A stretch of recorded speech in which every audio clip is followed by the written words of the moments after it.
قال اللہ تعالی فی شان حبیبہ ان اللہ وملائکتہ یصلون علی النبی یا ایہا الذین آمنوا صلوا علیہ وسلموا تسلیما۔ محبت کے ساتھ درود شریف پڑھ لیتا کہ خیر و برکت حاصل ہو۔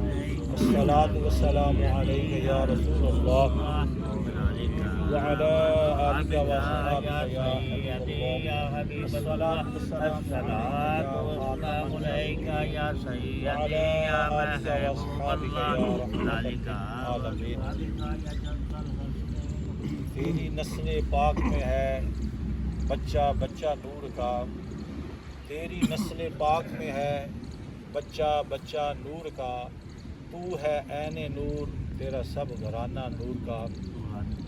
اللہ رب العزت کی حمد و ثنا کہ جو ساری کائنات کا مالک خالق اور رازق ہے، اللہ رب العزت اس کے علاوہ شریعت مصطفیٰ صلی اللہ تعالیٰ علیہ وآلہ وسلم کے اندر کسی کو سجدہ جائز نہیں۔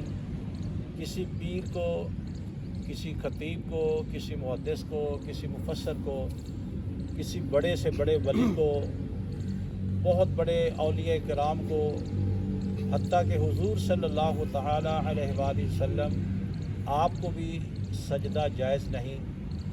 پہلی شریعتوں کے اندر سجدہ تعظیمی تھا، لیکن آپ سرکار مدینہ صلی اللہ تعالیٰ علیہ وآلہ وسلم آپ کی شریعت کے اندر کسی کو بھی اللہ کے علاوہ سجدہ جائز نہیں۔ وہ وحدہ لا شریک ہے، اس کا کوئی شریک نہیں، اس کی کوئی مثال نہیں۔ اور درود لامحدود امام الانبیاء فخر انبیاء باعث تخلیق کائنات تاجدار ختم نبوت صلی اللہ تعالیٰ علیہ وآلہ وسلم آپ کی خدمت کے اندر ہدیہ درود و سلام پیش کرنے کے بعد یہ اٹل عقیدہ ہے کہ آپ کے بعد کوئی نبی نہیں، نہ کوئی مانوی نبی، نہ کوئی ذلی نبی، نہ کوئی تصوراتی نبی۔ اگر کوئی بھی نبی ہونے کا دعوے دار ہوگا، دجال ہوگا، جھوٹا ہوگا، کذاب ہوگا۔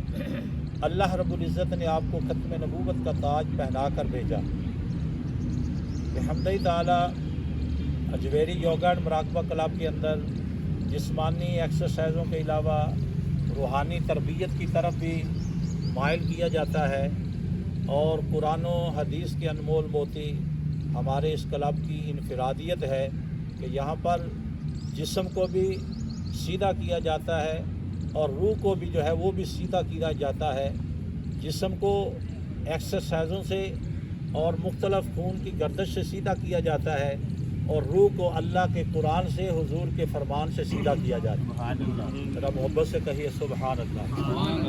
اور اسی سلسلے کی ایک یہ کڑی ہے کہ محرم الحرام کو ہم سیدنا عمر فاروق رضی اللہ تعالیٰ عنہ اور بالخصوص سید الشہداء امام علی مقام امام حسین رضی اللہ تعالیٰ عنہ اور شہداء کربلا، ان کی خدمت کے اندر ہدیہ تبریک جو ہے اجویری یوگا اینڈ مراقبہ کلب کی طرف سے پیش کیا جاتا ہے۔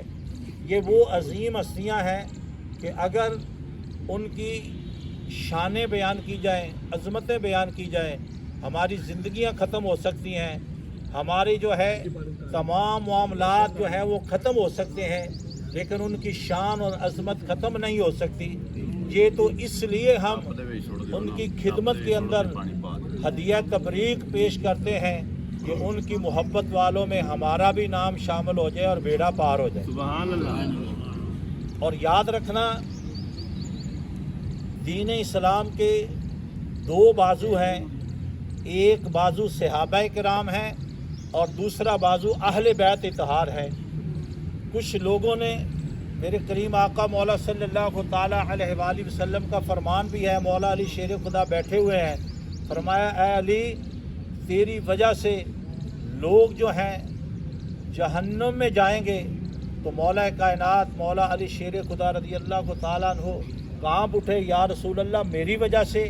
فرمایا ہاں، غلو کرنے کی وجہ سے دو طبقات جو ہے تیری وجہ سے جہنم میں جائیں گے۔ وہ کون کون سے؟ فرمایا کچھ ایسے لوگ ہوں گے کہ جو تیری شان اللہ کے نزدیک ہے، اللہ کے محبوب صلی اللہ تعالیٰ علیہ وآلہ وسلم کے نزدیک ہے، وہ آپ کی اس شان کو نہیں مانیں گے، وہ اعتراضات ہی کرتے رہیں گے، اور ایک وہ گروہ ہوگا جو آپ کو مانیں گے لیکن غلوب کریں گے، اس کے اندر اتنا مبالغہ کریں گے کہ وہ تمہیں جو ہے انبیاء کرام سے بھی بڑھا دیں گے۔ تو اگر آج سروے کیا جائے تو مولا علی شیر خدا رضی اللہ تعالیٰ عنہ یا اہل بیت اطہار کو کچھ لوگ ایسے ہیں جو بالکل ان کے فضائل ماننے کے لیے تیار ہی نہیں ہے۔ وہ کہتے ہیں یہ اقتدار کی جنگ تھی، یہ دو شہزادوں کا آپس کے اندر معاملہ تھا، یہ یہاں پر معاملہ ایسے ہے، اور کچھ ایسے ہیں کہ مولا علی شیر خدا رضی اللہ تعالیٰ عنہ ان کو نبیوں سے بھی بڑھا دیا۔ یاد رکھنا، کائنات کے اندر جو ہے، مخلوقات کے اندر سب سے عرفہ اور اعلیٰ مقام جو ہے وہ نبی کا ہوتا ہے۔ صحابہ ہو، اہل بیت ہو، پورے نبیوں کے اہل بیت اکٹھے کر لیے جائیں، کسی نبی کے قدم تک نہیں پہنچ سکتے۔ پوری کائنات کے غوث، قطب، ابدال اور تاج اکٹھے کر لیے جائیں اور وہ کسی بھی صحابی کے قدموں کے نیچے جو لگنے والی مٹی ہے وہ بھی اس سے افضل ہے۔ یہ میں نہیں کہتا، یہ پیران پیر حضور حضرت شیخ عبد القادر جیلانی کہتے ہیں۔